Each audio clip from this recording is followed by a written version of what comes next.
मीरपुर नाम के शहर में तेजस अपनी पत्नी नीरू के साथ रहता था। पति पत्नी दोनों ही नौकरी करते थे।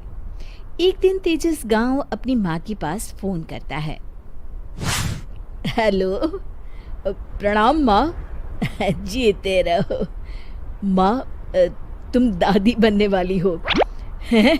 अरे वाह, ठीक है बेटा, मैं कल ही आती हूँ।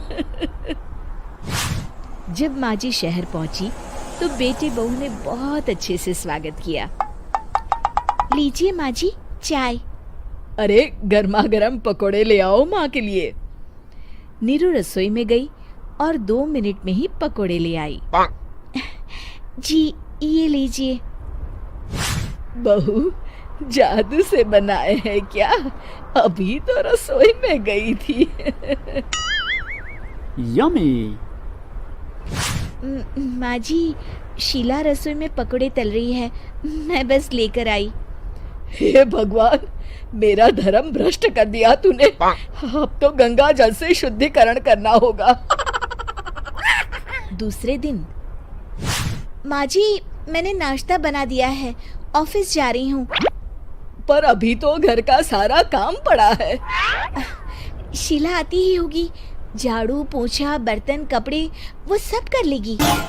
हमारे जमाने में घर का सारा काम हम ही करते थे। जी माँ जी, आप बहुत होशियार हैं, मैं घर ऑफिस दोनों नहीं संभाल पाती। तो जरूरत क्या है घर से बाहर जाकर चाकरी करने की? वैसे भी घर का काम खुद करने से घर में बरकत आती है, समझी? पर माँ जी। पर वर कुछ नहीं, इस महीने की पगार मिले फिर ऑफिस बंद। हाँ। रात को नीरू तेजस से कहती है, सुनिए जी, माँ जी बोल रही थी कि मैं नौकरी छोड़ दूं। वैसे ठीक ही तो है, अभी तुम्हें आराम की जरूरत है। फिर भी आराम कहाँ, शीला को छुड़ाने के लिए बोल रही थी। तो अब 24 घंटे में इतना काम तो कर ही सकती हो। पर जॉब पसंद है मुझे, घर पर मन नहीं लगेगा।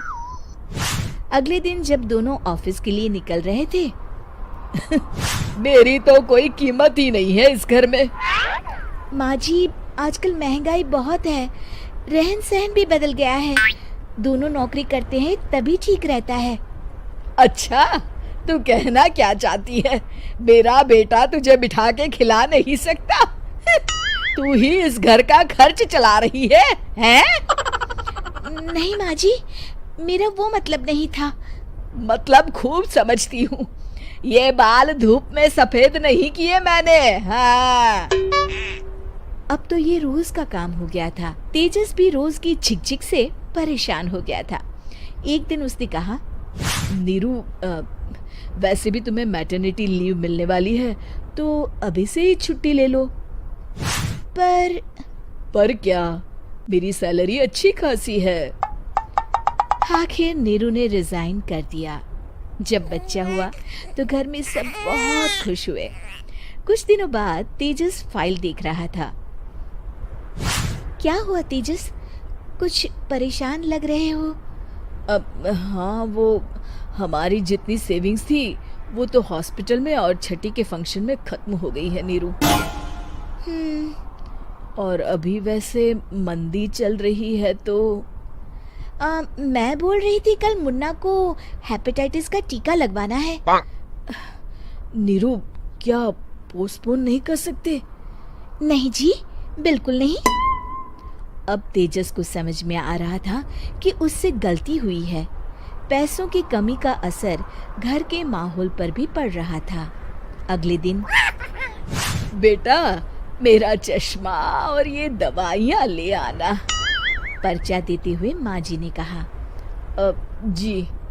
तेजस, मुन्ना के लिए दूध का डिब्बा और डायपर भी ले आना, और ये किराने के सामान की लिस्ट है, इसे भी लाना है।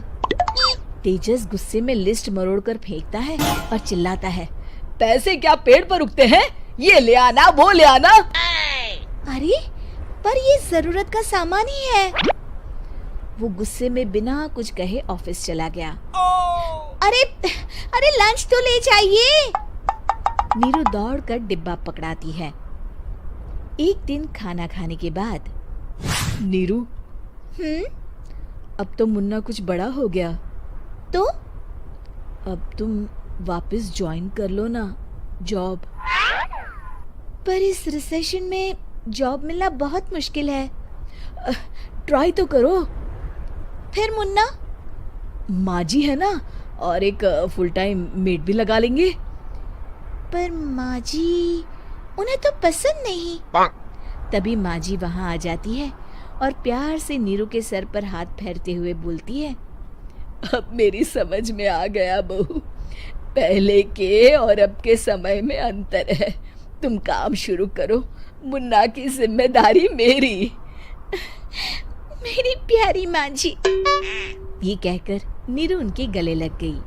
शिक्षा, परिवर्तन संसार का नियम है, हमें भी समय के साथ चलना चाहिए। उम्मीद है कि आपको हमारी ये कहानी पसंद आई होगी। कृपया हमारे चैनल को सब्सक्राइब करें और सभी अपडेट्स के लिए बेल आइकन जरूर क्लिक करें। और हाँ, वीडियो लाइक और शेयर करना मत भूलिएगा। Bye bye.